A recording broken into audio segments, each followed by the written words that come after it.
प्यार सत्संग जी, प्यार से कहिए सतगुरु सतनाम सत साहिब जी, सतगुरु सतनाम सत साहिब जी, सतगुरु सतनाम सत साहिब। बोल सतगुरुदेव महाराज की जय, सतगुरुदेव महाराज की जय। आज के सत्संग के आनंद की जय, आज के सत्संग के आनंद की जय, आज के सत्संग के आनंद की जय। तो प्यारे सत्संग जी,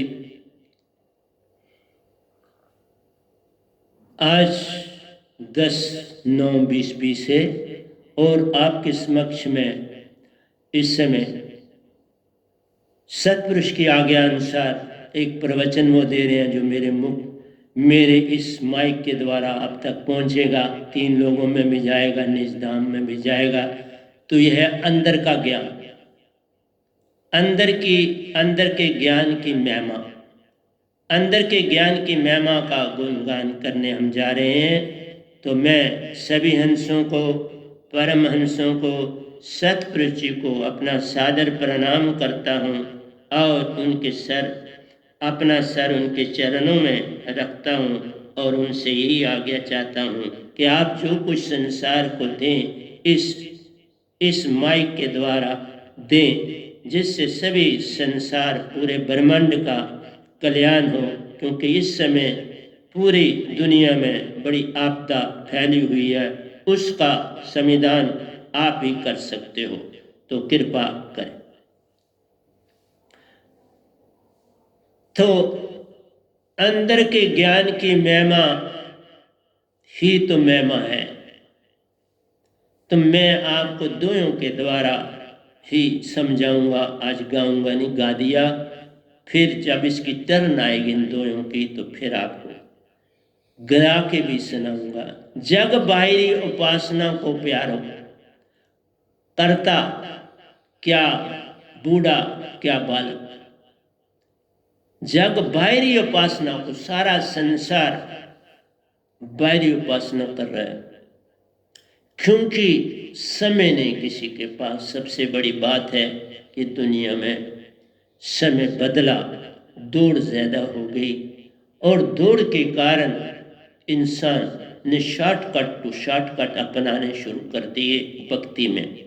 बाकी चीजों में शॉर्टकट नहीं करता, वो भक्ति में शॉर्टकट करता है, क्योंकि भक्ति उसके लिए कोई मायना नहीं रखती। आज संसार में भक्ति की महिमा खत्म हो गई। कल मुझे याद है, कोई बालक बात कर रहा था,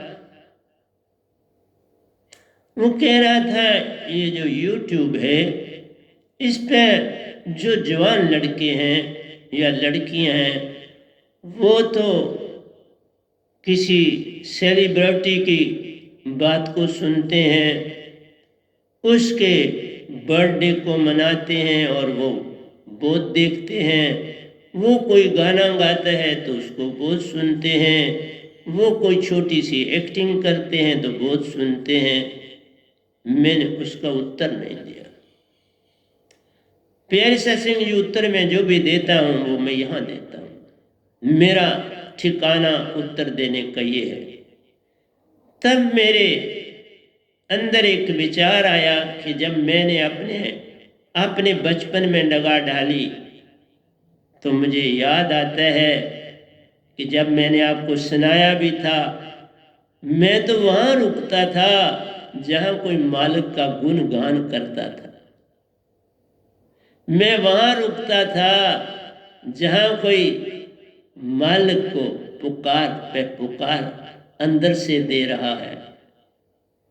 मैं तो वहां रुकता था जहां कोई मालिक की बात सुना रहा है, जो मालिक के कारनामे सुनाकर हमको भी उस दशा में लगाने की चेष्टा कर रहा है। आज वो सब खत्म हो गया। आज सब धर्म में बांटने जा रहे हैं। ये धर्म थोड़ा है, एक दिन 7 समुंदर एक हो जाएंगे, ये 7 नहीं रह जाएंगे, एक हो जाएगा। एक में जा समाना है, तभी भक्ति को जान पाना है।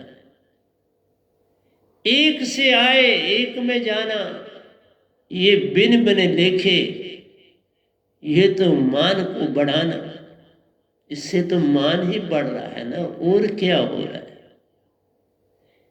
बाकी कोई सुनता है हमको, नहीं सुनता, कोई फर्क क्या पड़ने वाला है। सुन लेगा तब क्या हो जाएगा, ना सुनेगा क्या घट जाएगा।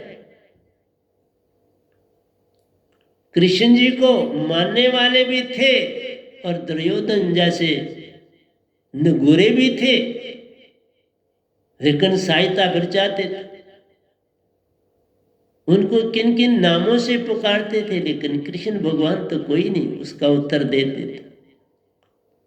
और लड़ाई के समय अपनी फौजें दे दी दुर्योधन, खुद तो कुछ नहीं लिया, लेकिन जिस संग मालिक रहते हैं, अगर द्वापर में या त्रेता में लोग मालिक की भक्ति नहीं समझ पाए तो कल युग में कौन समझेगा बाबा। लेकिन एक बात है, उन युगों में कोई संत होता था तो चुपके से कहीं बैठता था, उसको लोगों की कोई चिंता नहीं थी। सत सुकृत को देखो, दूर घने जंगलों में बैठा था। और कृष्ण भगवान देखो जानते थे ना सृष्टि की हर चीज, उनको पता था सत सुकृत के पास ये दौलत महान है, लेकिन खुद तो उनको वर है 17 आयोजन चौकड़ी का, और क्या कर सकते हैं।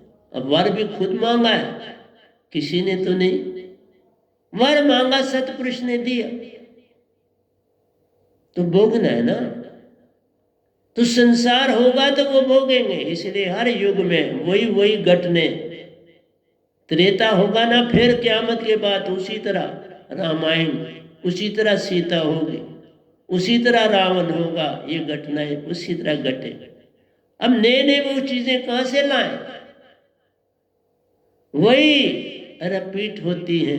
जैसे आप फैशन देख लो, कुछ देर एक रहता है, फिर दूसरा बदलता है, तीसरा बदलता है, और 10वें के बाद फिर वही पहला आ जाता है, फिर वही दूसरा।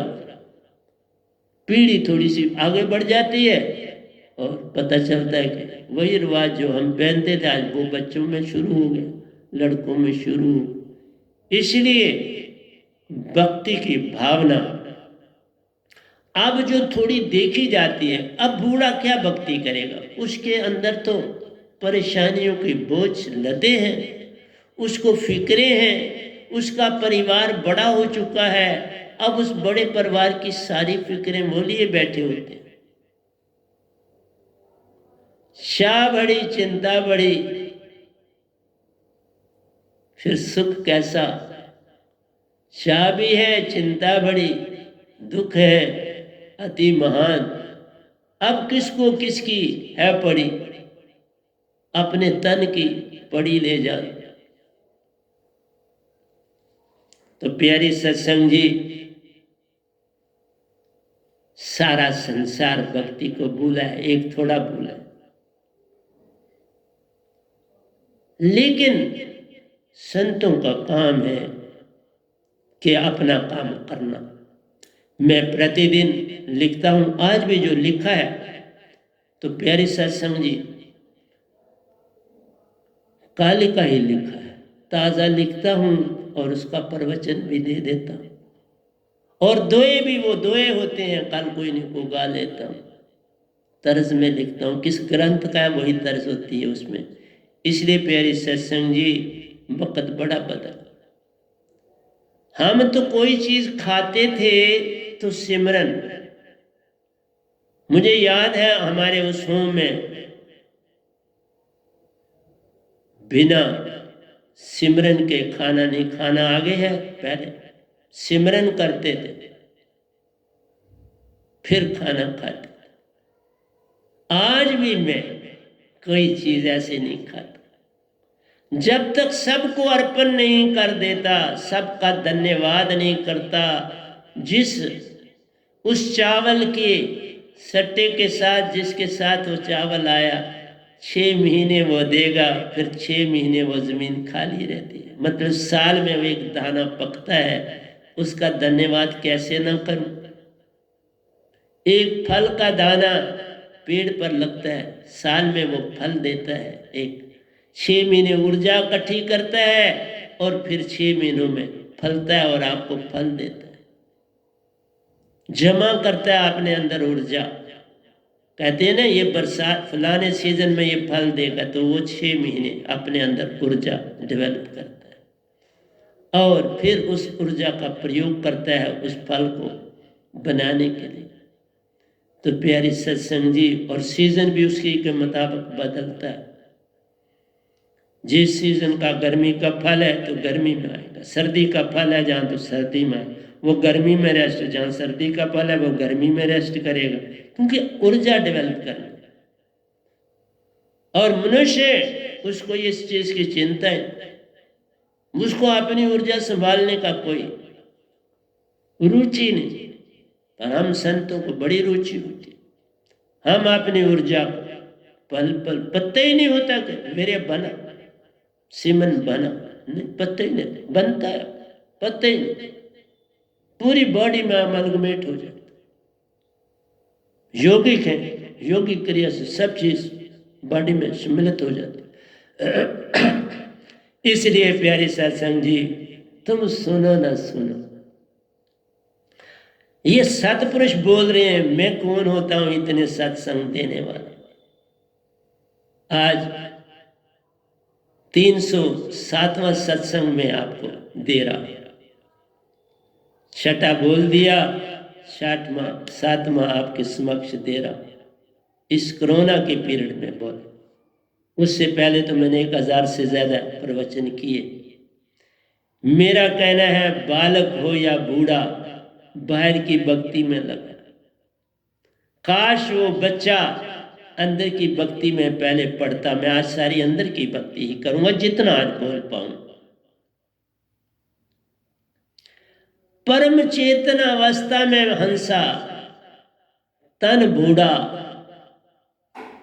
या बालक, तन बूढ़ा है या बालक है, तुम्हारी अवस्था अंदर से तो वही आत्मा हो तुम, तुम्हारा शरीर से कोई लेन देन नहीं। और यही अडंबना हो गई कि हमने शरीर को नहीं, इवन मन को भी अपना ही समझ लिया। जो हम बोलते, मैं ये तेरे को कह रहा हूं, मैं तेरे को ऐसा कह रहा हूं, मैं तेरे को समझा रहा हूं।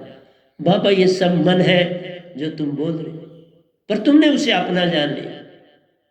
फिर तुम अपने शरीर की कहते हो ये मेरा शरीर, यहाँ ये खराबी होगी, यहाँ ये तुम्हारा शरीर नहीं, न मन तुम्हारा है न तन तुम्हारा। ये सारे मन के दोनों अंग, तुम हंसा न मिटने वाला, लेकिन इसकी पहचान खो चुकी है ना। बस ये अडंबर, पहचान खो गया इंसान, क्या बच्चा क्या बूढ़ा, हर एक खो गया। ज्ञान में पूर्ण हरदम रहता, नीचे कभी नहीं आता। आन में रहता, ज्ञान में नहीं रहता। आन में पूर्ण हरदम रहता, नीचे कभी नहीं आता, आन नहीं छोड़ता। और जात धर्म का मान यही है।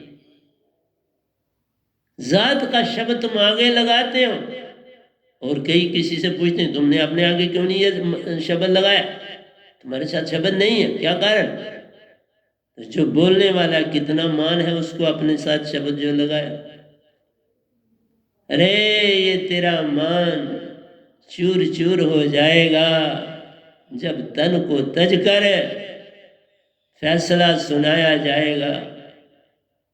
फिर कोई तेरा देखेगा नहीं तू कितना बड़ा सेलिब्रिटी है, फिर देखा जाएगा अंदर से क्या पाया क्या खोया।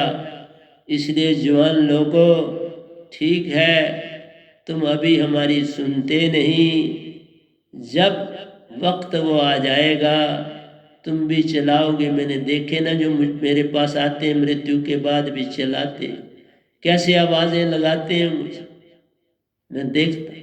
बुद्ध जैसे भी आए हैं, मत समझना ऐसे बैठा हुआ हूं, आए हैं पक्का बोल रहा हूं, खाली के कुछ न पा के गए मेरे से।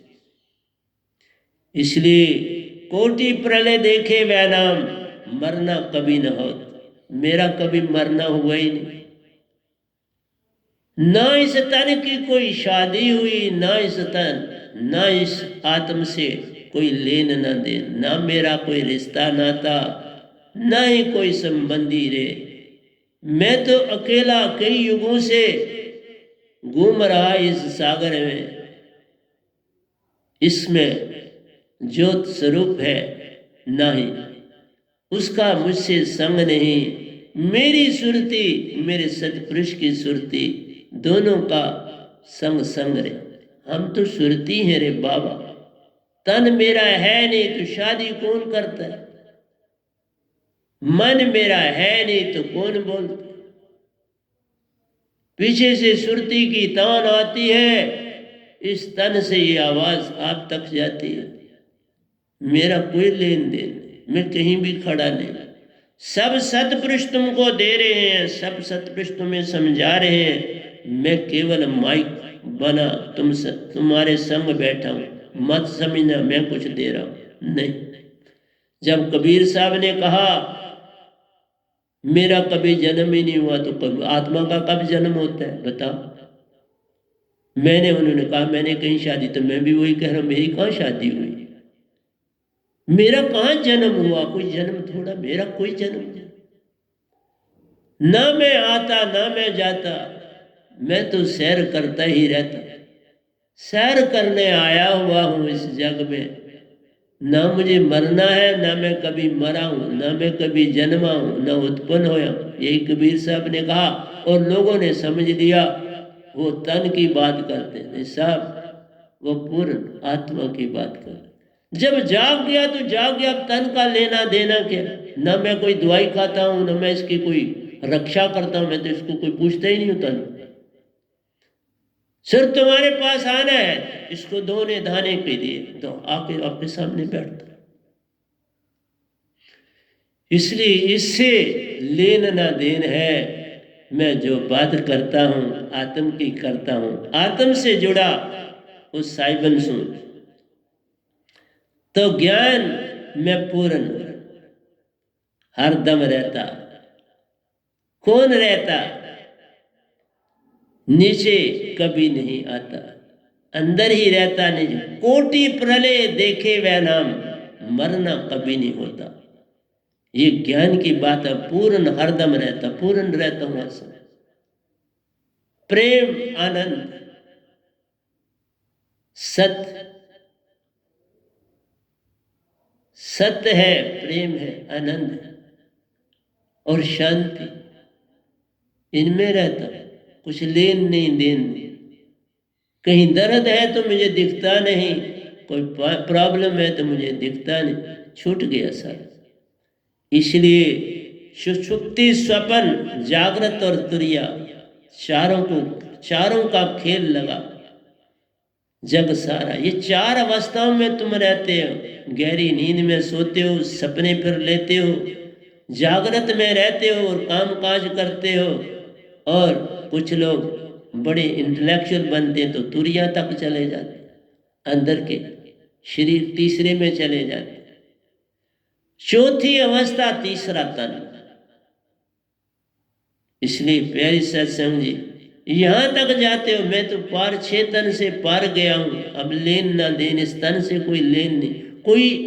कोई शरीर का हिस्सा मेरे साथ रहा नहीं। 6 से पार हो गया हूं। इसलिए तुम्हें 6 से पार जाना है।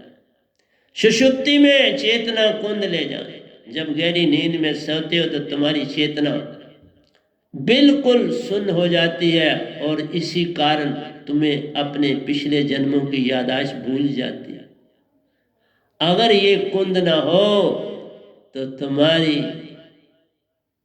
चेतना तुम्हारे साथ रहे। चित्त सब याद रख लेता है, लेकिन कुंद अवस्था में जब जाता है तो सब छूट जाता है। इसलिए सुषुप्ति अवस्था जो थी 1000 गुना कम चेतना होती है जागृत से सुषुप्ति में। देखा, इतनी कुंद अवस्था है। कोई मार जाए तो मार जाए, कुछ हो जाए तो घट जाए। गहरी नींद में कोई चीज काट जाए तो काट जाए। मुर्दा ही तन होता है जब तुम गहरी नींद में, हाँ स्वप्न अवस्था में तुम आधे जागे कुछ सोए होते हो, पूर्ण सो, कोई आवाज लगाएगा तो उठ जाओ, लेकिन सुषुप्ति अवस्था में सिर्फ एक संत उठ जाता है, एक आवाज से मैं उठ जाता, क्योंकि अब वो सुषुप्ति अवस्था नहीं आती। हम उस अवस्था में सोते हैं जिस अवस्था में स्वप्न की दुनिया होती है, और हमें कोई स्वप्न आता ही नहीं। हमें स्वप्नों से क्या लेना है, हम ख्वाब देखते नहीं तो स्वप्न कहाँ से आए, कोई स्वप्न नहीं आता। इसलिए प्यारी सत्संग जी, जागृत में सुषुप्ति 10⁻³ 1000 गुण कम मन की अवस्था ले जाना, ये मन की अवस्था होती है। कुंद कर दिया पूरी तरह से तुम्हारी चेतना को, और तुम्हें पूर्ण मन बना दिया, और तुम्हारी चेतना बहुत दूर पीछे, इसलिए पिछले जन्म छूट गए, आस्ता आस्ता सारे छूट। चेतना जब आ गया चक्कर में प्यारो, जिसकी पहचान ले जा, चेतना जब आ गया चक्कर में होती है प्यार, तो वहां बड़ी महान होती। आ गया चक्कर में जब तुम पहुंचते हो, तुम्हारे तन छुट जाते हैं। अगर की सार शब्द की दात हो, कमाल हो जाता है। पल पल धोती रहती है ये दात प्यारो साहिबन की, पर तुम लेना चाहते नहीं। क्या करेगा घी, दूध ने घी तो दे दिया, दूध तो खराब पल में हो जाता है, घी उसने दिया जो कभी खराब नहीं होता है, अगरचे उसमें लस्सी ना हो। कोई अंग लस्सी का जब नहीं, ये तो दूध भी इतना बड़ा काम कर देता है, आपको इतना शुद्ध घी दे देता है। सालों भर तुम अगर बर्तन साफ है, पवन साफ, तो वो रहता है। यही तो सतपुरुष की सुरती कितनी स्वच्छ होगी, जरा सोचो ना।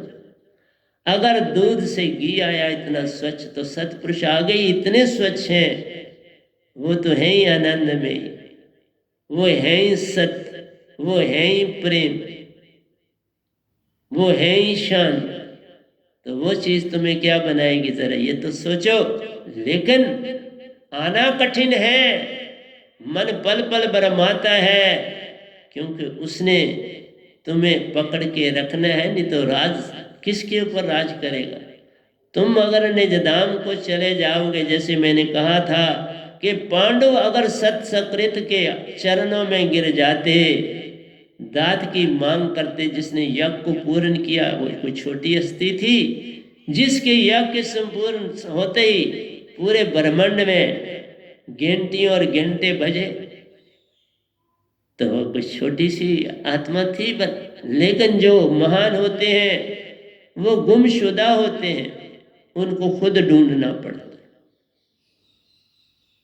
वो ज्यादा यत्न नहीं करते। मैं जम्मू से कहीं बाहर नहीं गया, यहीं बोल रहा हूं, मुझे कोई आश्रम लौतरा पटरा नहीं बना। जिसको जरूरत है वो अमेरिका से भी वक्त ठीक होने पर मेरे पास आए, लंदन से आए और वहां से आके दीक्षा ले जाए। पूर्ण मोक्ष है मेरे पास, कभी जन्म मरण नहीं होगा। और 71 पीढ़ियां जो आपके बुजुर्ग चले गए ना, कोई मरता नहीं है। 2 तन में मरता, 4 तन तुम्हारे घर में जो बड़ा रह जाता उसके संग रहते हैं, वही खाते और पीते हैं, इसलिए तुम खाना ज्यादा खाते हो, तुम्हें इतना भी नहीं पता। मैं सुबह से रात तक 6 चपातियां सिर्फ खाता हूं, 2 नाश्ते में लेता हूँ, 2 दिन के खाने में लेता हूँ, 2 रात के खाने में, और बड़ी छोटी छोटी, कोई ये नहीं कोई बड़ी मोटे फुल्के नहीं खाता हूँ, बड़े छोटे छोटे फुल्के खाता। इसलिए प्यारी सत्संग जी, कोई मरता नहीं, इसीलिए कि जब कोई पूर्ण संत से मिल जाएगा, 71 पीढ़ियां तुम्हारी तरती हैं। इससे बड़ी क्या बात बताऊं तुमको मैं। और मैंने अपनी तारियां तो मुझे याद है, मैंने खुद देखे, उनके रूप देखे, उनके लंबे लंबे तुरे देखे, वो चूड़ीदार पजामे देखे, वो लंबी कुर्ते देखे, वाइट ड्रेस बस ज्यादा लोग पहनते थे, बस धोया और पहन लिया। उन दिनों कहाँ कोई प्रेस करते थे, धो के पहन लेते थे बेचारे। पगड़ी भी पहनी, सभी की देखी पगड़ियां पानी पहनी हुई, दी दीक्षा। और आज मानसरोवर कुछ निजधाम चले गए और कुछ मानसरोवर है। अब जब जाऊंगा ले जाऊंगा, जरा फुर्सत मिलेगी तो मानसरोवर जाऊंगा। जागृत में सुषुप्ति 10⁻³ टाइम्स गुण कम, मन की अवस्था ले जान। चेतना जब आ गया चक्कर में प्यारो, निज की पहचान ले जान। आ गया चक्कर में जब तुम जाते हो, वहां तुम्हें अपनी पहचान होती है कि तुम ही सांसा लेते हो। तुम ही जब सांसा लेते हो, सुरती निरती एक हो जाती है, मन माया छुट जाते हैं, तुम में आ जाते हो। कितनी महान अवस्था तुम पाते हो। जब ये महान अवस्था मिल जाती है, सतगुरु संग ही संग होते हैं और तुम्हारी आत्म को अपने में डाल के शास्त्र पर पांव रख 11वें द्वार ले जाते हैं। देखा, 10वें द्वार से 11वें द्वार सतगुरु ले जाता। अगर पूर्ण हो तो वो, पूर्ण ना हो तो सतपुरुष आ जाता। इसलिए आ गया चक्कर की महिमा परंपार। मैं आ रहा हूं एक एक दो पर, जितने आज होंगे आज करूंगा, बाकी कल करूंगा, पर पूरी पहचान दूंगा। शिव जी प्रथम योगेश्वर प्यारो, पहले योगेश्वर जो ब्रह्मांड में बने, और जिस भी युग में हर क़यामत में शिव जी जो हैं वो योगेश्वर बने, क्योंकि वो भक्ति की धुन में रहते हैं, अब भी रहते हैं, वो भक्ति को नहीं छोड़ते। मेरा उनसे बड़ा संपर्क रहा है, काफी ज्यादा। कभी उनको कहता था तो वो बेचारे मेरे साधक के लिए ऑटो रात को ढूंढ रहे हैं। आप अंदाजा देखो कितना प्रेम होता है साधकों का और प्रभु का। तब मैं निराकार की सीमा में था, तो कोई मेरे पास आया, उसको बड़ी, और वो हॉस्पिटल में थे, और उन्होंने हॉस्पिटल से मुझे फ़ोन किया कि वो बैंक में काम करते थे, पहले आर्मी में थे तो अब बैंक में थे। तो उनका फ़ोन आया, उस समय 12 बजे थे, तो 12 बजे में ध्यान से वापस आ चुका था। उनको पता था कि 12 बजे ध्यान से वापस आ जाता है। तो मैं आया था तो उनका रिंग बजा, तो मैंने उनका सुना, तो उन्होंने कहा जनाब इस समय हॉस्पिटल में है, तो वो ग्लूकोज चढ़ रहा है, उनको पेट में बड़ा प्रॉब्लम हो गया था। हमने उन्हें कहा कि 3 बजे आप घर वापस आ जाओ। निकल गया,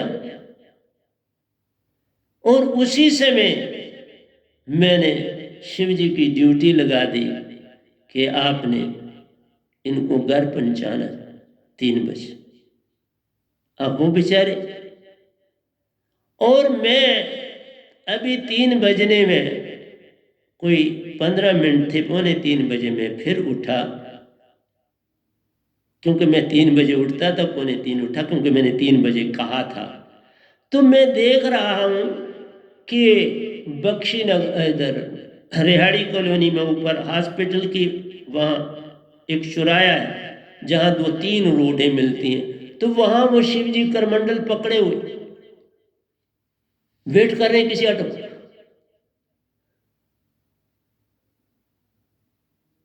इतनी देर में 5 मिनट के बाद मैंने फिर ध्यान किया, बाबा इनको आना पड़ गया।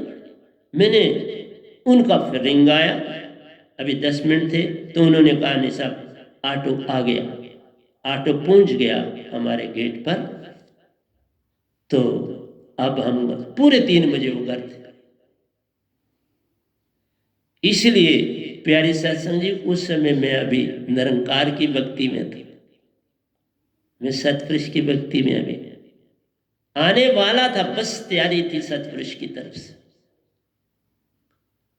और वो दिनों में ही बात हुई, 2-3 दिन। तो प्यारी सत्संग जी, तुम आप सफा वो सफा, फिर साहिब क्यों खफा? इसलिए ये बड़े प्यारे सारे, पर तुम भक्ति में आगे बढ़ो ना, खाली मांगते हो बाहर से, ये नहीं अच्छा। मैंने उनको बोला, क्योंकि अब मैं सोना था, 3 घंटे ही मैं सोता हूँ, तो वो मैं सोना था, तो मैंने उनकी ड्यूटी दे दी, आप ध्यान रखो। इसलिए नहीं दे कि वो कोई छोटे हैं, नहीं, ऐसे नहीं दी।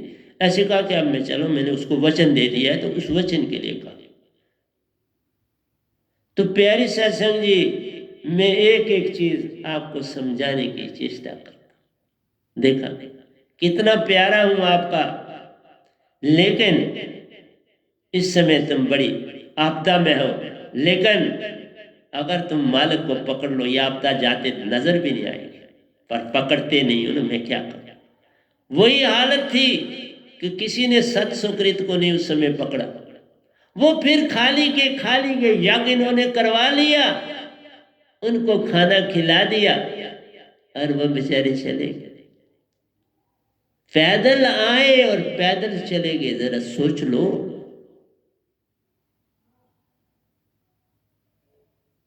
ऐसे होते हैं संत जगत में, और उनसे किसी ने दीक्षा नहीं ली। वही कोई गांव के कुछ लोग शोक थे आगे पीछे, वो दीक्षा उनसे लेते थे। और हर संत, कबीर साहब आए तो वही लोगों ने उनका भी मजाक लिया। मेरा भी बड़ा लोग मजाक लेते हैं, ऐसा नहीं कि नहीं लेते।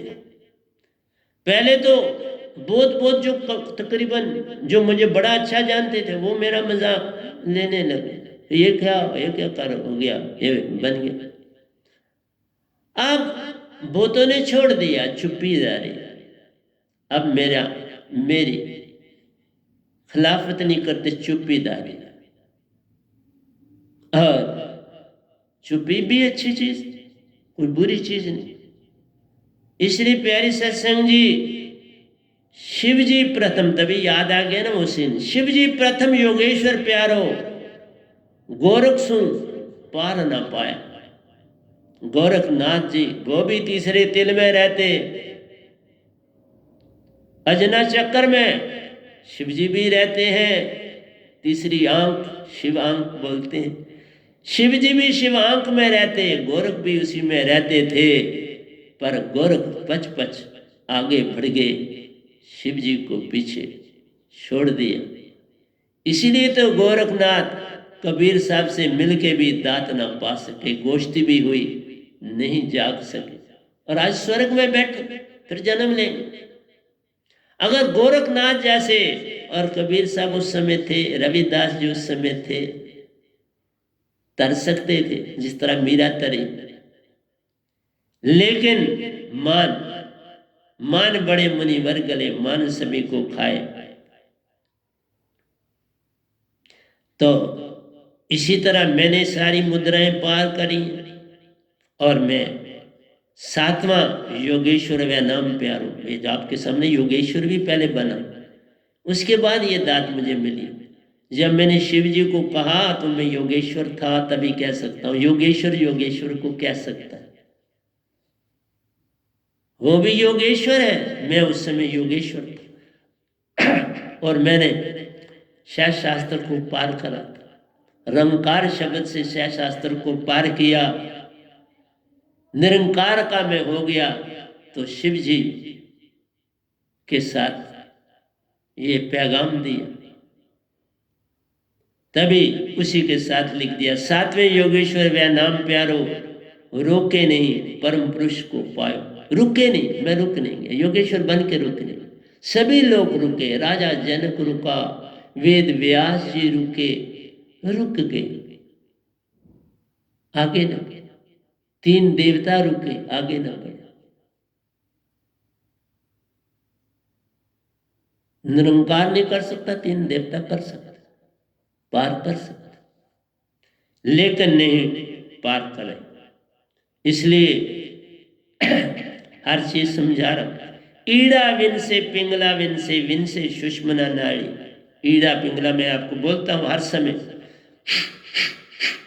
हर समय सम रहती है मेरी दोनों का काम छूट गया, दुश्मन से काम लेता हूँ प्यारो, दुश्मन बड़ी प्यारी है, यही चेतना महाचेतना करती, आज्ञा चक्कर ले जाती है, आज्ञा चक्कर में खुद श्वासा लेती, फिर वहां से सतगुरु संग 11वें द्वार को जाती। इसलिए जब तक ईड़ा और पिंगला की पहचान नहीं, तब तक तुम पार हो सकते नहीं। और ये पूर्ण संत के पास ज्ञान होता है, वो टीवियों पे थोड़ा देते हैं, वो माइकों पे थोड़ा तुम्हें दे देंगे, वो राज नहीं देते। वो राज दीक्षा के बाद मिलता है, दीक्षा पहले फिर ये मिलता राज। ईड़ा विनसे पिंगला विनसे, विनसे सुषमन नारी, अर्ध से उर्द ताड़ी लागी, अर्ध श्वासा नाक से उर्द 11वें द्वार में ताड़ी लग जाती, अर्ध से उड़ ताड़ी लागी, वह नाम शब्द में सुरती नाड़ी, वह नाम शब्द में सुरती की नाड़ी डालनी, सुरती डाल देनी। शब्द में श्वासा शब्द जब एक हो, सुरती चलती साथ, दुश्मन को पल में पार करती, आज्ञा चक्कर में करती वास, आज्ञा चक्कर में सतगुरु पूर्ण हो तो वो है आते, नहीं तो सतपुरुष पल में संग साथ।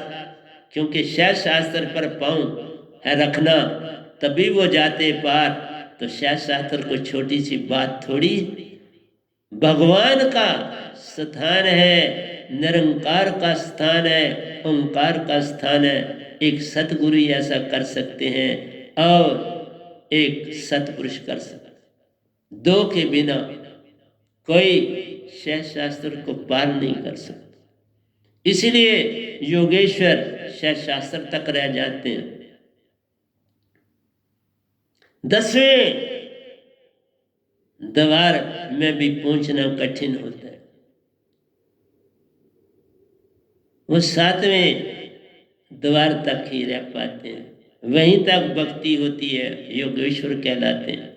अर्ध रोड से ताड़ी लागी, वह नाम शब्द में सुरती नाड़ी, फिर वह नाम शब्द आ गया चक्कर में, श्वासा भी तुम लेते हो, अब तुम ही निज को देखते हो, निज को मैं निज को पा लिया, शब्द भी तेरा, सतपुरुष भी तेरे, सतगुरु भी तेरे, सब कुछ तूने पा लिया। जब आ गया चक्कर में साधक जाता है, सब कुछ ही वह पा जाता है। योगी तन में प्यार, विभिन्न चक्रों का पर ध्यान रोकते। योगियों की अब बात करने में जा रहा हूं आपसे कि योगी किस तरह 7 चक्रों में रहते हैं, क्या करते हैं। क्योंकि मैंने 5 मुद्राओं की नॉलेज आपको दे दी, 5 पवनों की आपको ज्ञान दिया, 5 चक्रों का आपको ज्ञान दिया, 5 मुद्राओं से जाने का राज दिया। अब मैं योगियों के ध्यान के राज की तरफ चला। पहला मूलाधार चक्कर ले जाए, मूलाधार चक्कर जहां से गंदगी बाहर आती है उसे मूलाधार चक्कर कहते हैं।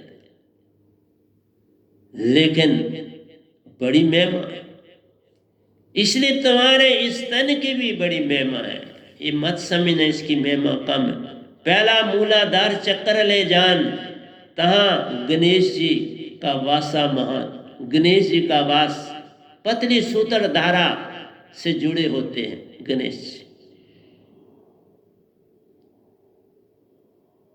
जैसे ताला वहां पर है, मूलाधार पर ताला है, गणेश जी पतली मीन तार से पल पल जुड़े रहते हैं।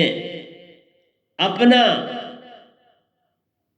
अपान वायु वहीं पर रहती प्यारो, वहां पर वायु है अपान, जो आपकी बॉडी से बाहर निकलती रहती है मूलाधार से, इसलिए वो वहां पर रहती है, उसे अपान वायु कहते हैं। अंदर को साफ करती, अपान वायु अगर बाहर ना आए तो तुम्हारे ब्रेन में चढ़ जाए तो बहुत गड़बड़ हो जाती, फिर ब्रेन फंक्शन नहीं करना बंद हो जाता है।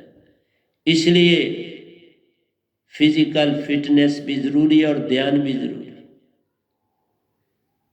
इसलिए जब तक तुम इस वायु को, इसलिए बहुत ज्यादा खाना नहीं इकट्ठा खाना चाहिए, थोड़ा थोड़ा खा सकते हो। ज्यादा खाना एट ए टाइम अच्छा नहीं है कि अपान वायु को बाहर निकलने का रास्ता मिलना चाहिए।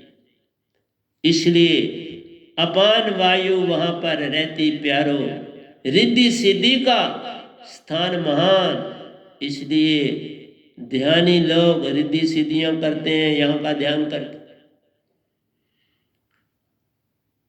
ये किसी को फटाफट ध्यान करते हैं और किसी का गला बंद कर देते हैं, उसका गला बंद हो जाता है, जैसे कोई गला घोंट रहा और सांस नहीं ले। इसी तरह रिद्धियां सिद्धियां जो होती हैं, ये लोग रात को रिद्धियां सिद्धियां करते हैं और उससे पैसा कमाते हैं। रिद्धियां सिद्धियां आती हैं तो लोग उनके पास भागे रहते हैं। सियानों के पास ज्यादा दुनिया जाती है, संतों के पास क्या करेंगे आप? उनको मोक्ष से कुछ नहीं लेना, तन के चक्कर में रहते हैं, तन ही के बारे में सोचते, तन ही के बन के रहते हैं। इसलिए मनुष्य भूल चुका है तन और मन को ही, उसने सब कुछ जान लिया।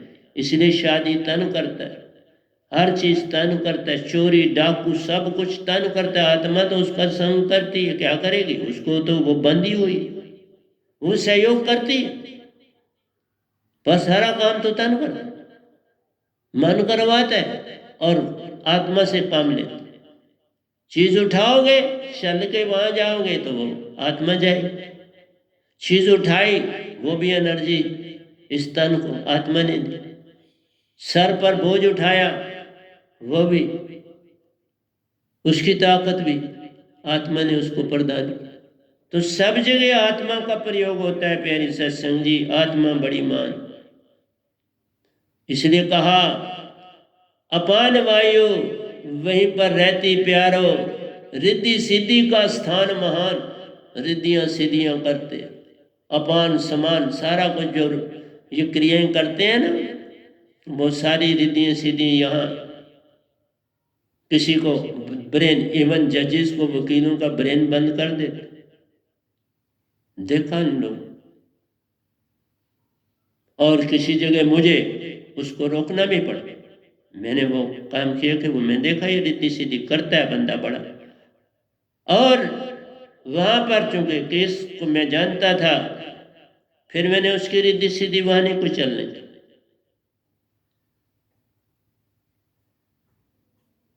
जो वो पार्टी थी, जिस समय वो जज बोलने लगता था या सुनने लगता था, वकील बोलने लगते तो वो मुझे फोन कर देते, उसी समय में उसकी रिद्धि सिद्धि वहां नहीं पहुंचने देता था, बंद कर देता था। उसने बड़ा ही यत्न किया, कोई नहीं चली बात। इसलिए सत्य का मैं साथ देता, झूठ का मैं नहीं देता। सच्ची बात होगी मैं साथ, उसमें मैं अपने आप को भी लगा दूंगा। कभी आप ये नहीं कि मेरा शिष्य कोई। तो दूसरा चक्कर नाभि स्थान, मतलब शीशन इंद्री पर, शीशन इतिहास हमसे नाभि स्थान ही बोलते हैं। दूसरा चक्कर नाभि स्थान है, तहां ध्यान से इंद्री जोर कम होना ले जाए। फिर ये जितना इंद्रिय तंग करती है मनुष्य को, वो कम हो जाती है, उसका प्रभाव कम हो जाता है। अब उसकी ऊर्जा बॉडी में ज्यादा रहती है, बॉडी के अंदर फैलती है और उसको तंग नहीं करता। तो ये अच्छी बात, बुरी बात नहीं। इसीलिए योगी लोग ऐसा करते हैं, वो इस अपनी ऊर्जा को अपनी। और देखो योगियों की बॉडी बड़ी सुडौल होती है, बिल्कुल। वो दूध वगैरह कभी बड़ा इस्तेमाल करते हैं और उनकी बॉडी, वो योगा खूब चलते रहते हैं, चलते हैं, सब कुछ करते हैं वे। तो दूसरा चक्कर शीशन नाभि स्थान है, तहां ध्यान से इंद्री जोड़ कम होना ले जाता, तो इंद्री का जो जोर है वो कम हो जाता है, ये ज़्यादा एक्साइट नहीं होती और इसी तरह परेशान नहीं करती मनुष्य को ज़्यादा, चाहे स्त्री हो चाहे पुरुष। तो तीसरा चक्कर शुद्ध नाभि चक्र है। फिर नाभि, क्योंकि नाभि में सारी पवनों का सरबंध, इसीलिए जब रावण को बाण मारा गया राम जी द्वारा, तो जब वो नाभि पे लगा तो फिर मृत्यु। सर पे मारते रहे तो एक सर जाता दूसरा आ जाता। सबसे ज्यादा खतरनाक स्थान मृत्यु का है नाभि। मादी नाभि पर प्रहार हो जाता फिर सांसा लेनी कठिन हो जाती है। इसका फौरन ऑपरेशन हो तो बात बनती है, नहीं तो मृत्यु हो जाती है, क्योंकि सांसा नाभि सबसे बड़ी खतरनाक चीज है, किसी की मृत्यु फौरन हो जाती है। इसलिए तीसरा चक्कर शुद्ध नाभि चक्र, तहां पवन का सामान ले जाए, पवन समा जाती है, पवन का समाना ले जाए, सारी पवने 10 पवने नाभि में आती और जाती हैं। इसलिए सांसा भी जब तुम लेते हो वो नाभि में जब चली जाती है, जब हम इसको उल्टी करते नाभि से संग छूट जाता है, फिर अर्ध और उर्ध में चलती नाभि से संग छूट जाता है।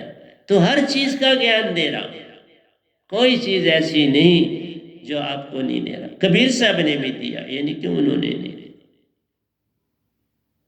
पर मैं उसको और खोल रहा हूं अच्छी तरह से, मैं उसमें और लाइफ डाल रहा, बड़ा अच्छी तरह से समझा रहा ताकि आपको पूरी समझ आ जाए।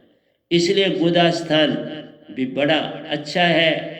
गणेश जी वहाँ रहते हैं, शीशन पर ब्रह्मा जी का वास प्यारो, ब्रह्मा जी उस स्थान की रक्षा करते रहते हैं। तो हर स्थान पर देवी देव है रहते, उनकी महिमा अपार है। तुम्हारी इसीलिए बोला नारायण चोला, हर तुम्हारे चक्कर पर देवी देवों का वास प्यार, पर तुम नहीं जान पाते। बस यही चक्कर है ना, तुम नहीं समझना चाहते, तुम नहीं आगे बढ़ना चाहते। भक्तियां तो मैं सारी दे रहा, तुम सिर्फ दिखावा करते हो। भक्ति का दिखावा मत करो, भक्ति करो। जिस तरह बाकी काम खाना सुंदर बनाते हो, घरों में सब कुछ पूरा ध्यान रखते हो, तो भक्ति में क्या परेशानी? थोड़ा कम सो लो और भक्ति, और फिर आदत पड़ जाएगी। आप मुझे आदत है कम सोने की, तो शुरू से बचपन से, जब बिल्कुल छोटा था तभी मदर भी मेरी सोई होती थी, मेरे भाई बंधु सोए होते थे, और मैं टेंट से उठता था ये कंपनी बाग में, तो वो अमरूद के दरख्त थे वहाँ नज़दीकी, मैं वहाँ से अमरूद अच्छे अच्छे चुन के लाता था, टेंट के जेब में डाल देता था, फिर भाई बंधु फिर उनको काट के खाते, क्योंकि सुबह सुबह बड़े गिरे होते, और मैं चुन के ले आता था। और वहां पर भी एक घटना एक घटी, कभी फिर समय होगा तो मैं आपको बड़ी बड़ी विचित्र घटना थी वो भी सुनाऊंगा। क्योंकि एक आदमी बड़ा आडंबर करता था, वो वहां पर कंपनी बाग में आया हुआ था जहां पानी के नलके थे, और उसने एक टांग अपनी जो थी उस पर खड़ा होता था, दूसरी टांग उसने बांधी हुई थी। तो वो कहता था मैं लंगड़ा हूं, मैं न सोता हूं ना कुछ करता हूं, तो वो रहता। तो प्यारी सत्संग जी एक दिन, क्योंकि मैंने उसे देखा था, मैं भी वहाँ गया था, क्योंकि बच्चे लोग तो जल्दी पहुँच जाते हैं ना जहाँ कोई हो, तो मैं भी मेरी बड़ी बहन थी तो मैं उसके साथ गया उसको देखने, देखा उसको 1-2 बार। फिर मैं जब ये सुबह उठा, अंधेरा ही था अभी थोड़ा थोड़ा, जब मैं उठता था, तो मैंने कहा ना आदत थी मुझे शुरू से, जैसे मालिक ने ही अंदर, और मैं उधर एक दिन इसी तरह गया तो देखा अमरूद ऐसे पैसे। फिर मैंने कहा वाह वाह, यहाँ अमरूद गिरते हैं, और लाल वाले अमरूद थे बड़े प्यारे। मैंने उनको चुना और टेंट में रखा, अच्छे अच्छे मोटे थे, आजकल तो बड़े छोटे छोटे भी हैं और बड़े मोटे भी हैं। तो मैं उस बंदे को एक वहां पर वो स्थान बना हुआ था झाड़ियों के बीच, मतलब वो पूरी कतार में थे, जैसे कोई वो कांटे होते हैं बड़ी इस तरह सजाए, और उसमें एक बना हुआ था सीमेंट का, वो उसमें बैठा हुआ था और वो बड़ी मोटी मोटी आंखों से मुझे देखने लगा। अब मुझे पता चला जब होश आया कि अगर मैं थोड़ा सा उसकी तरफ और देखता वो मुझे मार ही देता, क्योंकि उसका राज खुल जाने का डर था। पर मैंने उसका राज कुछ नहीं खोला, क्योंकि मैंने उस बात को आप ध्यान नहीं दिया। ये बाद में मुझे समझो आपको बता रहा हूँ तो वो ध्यान आया कि वो तो बंदा जब 12 बजे के बाद लोग कहाँ आएंगे, 11-12, तो फिर उस समय वो वहाँ ऐसी जगहों पे चल के जाके सोता था आराम से। फिर सुबह सुबह जब लो होगी तो फिर जाके वहाँ पर अपनी टांग रख देता था बेचारा, क्या करे, पैसे मांगता था। और गरीब पे लोग ज्यादा पैसा देते, बड़े होशियार लोग होते हैं। और सारे का सारा ये कुटुंब गुरवा कुटुंब पॉलिटिशियन है। मैं आपको सच बोल रहा हूं, बड़े लाभ लेते हैं ये, बड़े बड़े लाभ लेते हैं। और जो इनके नजदीक होते हैं उनको भी मिलते हैं, ऐसा नहीं उनको नहीं मिलते, उनको भी मिलते। मेरे पास ऐसा कुछ नहीं, मेरे पास भक्ति है, लेनी है तो आना, मेरे पास और कुछ नहीं है। और मैं बोल रहा हूं मैं खाली हाथ खड़े करे, मेरा कोई लेन देन नहीं, स्वयं मालिक के साथ लेन देन है पूरा, जिसको जो कहूंगा वो करे। जे तू मेरा हो ही रे, सब कुछ तेरा होए, बस मेरे हो जाओगे, सब कुछ मिल जाएगा। ये 4 दिन की चांदनी फिर अंधेरी रात, कौन रहता है परमानेंट? आज एक है, आज रामलाल है, कल गुलाब सिंह हो, परसों अकबर हो, कौन कब कहाँ रहता है? पर यहाँ संततम सदा रहता है, सदा रहूंगा, आज आया हूं, सदा दुनिया जाने। ऐसा नहीं हो सकता मैं आया हूं और मर जाऊंगा, मरना तो हो गया मेरा, जीवत मरिए बब जल तड़िए, मैं मर चुका हूं, मरा हूं 100 बार, 100 बार निजदाम गया, 100 बार लोक लोकांतरों में गया, तो मैं तो हजारों बार मर चुका हूं। अब क्या मर, अब मरा हुआ आपके सामने बोल रहा है। जिंदा कौन है जो आपके सामने बोले? इसलिए प्यारी सत्संग जी, जानने की चेष्टा करो। चौथा चक्र हृदय में रहता, शिव जी जहां का वासा है, ता पवन का समाना, वहां पर भी पवन जाति, हृदय की धड़कन में पवन का प्रवेशा होता, तभी तो वो सुकृति और फैलता रहता है। पल पल हृदय पल्पिटेशन करता, सोता और जाता रहता है, जीवित और मुर्दा होता रहता है। हृदय पल पल जीवित और मुर्दा होता रहता है। जब तुम सांस लेते हो अंदर जाती है, सीधा हृदय में वास कर छोड़ते हो बाहर आ जाती है, तो तभी तुम हृदय में रख के अपनी पल्पिटेशन देख सकते हैं, धड़कन आपकी दिखती है। शिव जी का यहाँ वासा प्यारो, अति प्यारा दर्श तुम पाते हो।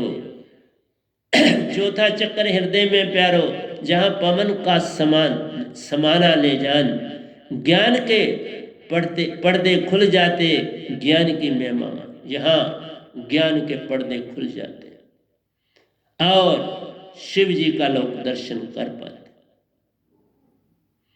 जिस चक्कर में ध्यान लगाओ उसी चक्र के देव को पाओ, वही रिद्धि सिद्धि दे जाते हैं, वही तुमको कुछ ना कुछ देकर काम पर लगा जाते हैं। ये उनका काम। मैं कहता हूँ इन कामों को छोड़ो, क्यों लोगों को तंग करते हो? पर तुमने अपनी बात चलानी है और उससे ही आगे बढ़ाना है। अब मैं क्या कर सकता हूँ बाबा इसमें? 5वां चक्कर कंठ में प्यार, वो शुद्ध चक्कर कहलाता है। आदि शक्ति का ये चक्कर प्यारो, विशुद्ध चक्कर महान, धीरे धीरे प्राणों को का प्यारो, ताई में आना समान, इसमें प्राण आते रहते, प्राणों का वासा विशुद्ध चक्कर में प्यारो। इसलिए आज शक्ति के पास बहुत बड़ी चीज, आपकी निरति यहाँ वास है करती, सुरती हृदय में रहती, निरति विशुद्ध चक्कर में जान, दोनों का जब मेल होता तब हंसा ले जान, तब तक नहीं तो तुम हंस नहीं बनते। तो प्यारी सत्संग जी, आज इतना ही रखूंगा यहाँ तक, कल फिर मैं आगे चलूंगा आपके समक्ष। तो मैंने अंदर के आपको पहले भी जो वायु के ताले थे, जो पांच तत्वों के ताले थे, वो भी समझाए। जो बहुत बड़ी भक्ति, वो मोक्ष की दुनिया में ले जाते हैं। ये चक्कर जो है तुम्हें योगी बनाते हैं, योगी रहते हो, ताकत होती है, लोगों को भरमा सकते हो, लोगों को बीमारी लगा सकते हो, ठीक कर सकते हो। ये चक्कर उस काम के लिए हैं। और यहाँ पर भी आप आगे चलोगे, बहुत ज्योत का स्वरूप दिखता है, 5 रंग का सूरज देख सकते हो आगे चलते। अभी वहाँ नहीं पहुँचा हूँ, जब वहाँ पहुँचूंगा तो बताऊंगा। जब 7 चक्कर तुम काट लोगे तो बात बन जाएगी। तो मैं आज आपके पास 4 चक्कर तक पूरी बात की, 5वां का इशारा दिया, कल मैं आगे चलूँगा। तो प्यारे सत्संग जी, प्यार से कहिए सतगुरु सतनाम सत साहिब जी, सतगुरु सतनाम सत साहिब जी, सतगुरु सतनाम। बोल सतगुरुदेव महाराज की जय, सतगुरुदेव महाराज की जय, सतगुरुदेव महाराज की जय। आज के सत्संग के आनंद की जय, आज के सत्संग के आनंद की जय, आज के सत्संग के आनंद।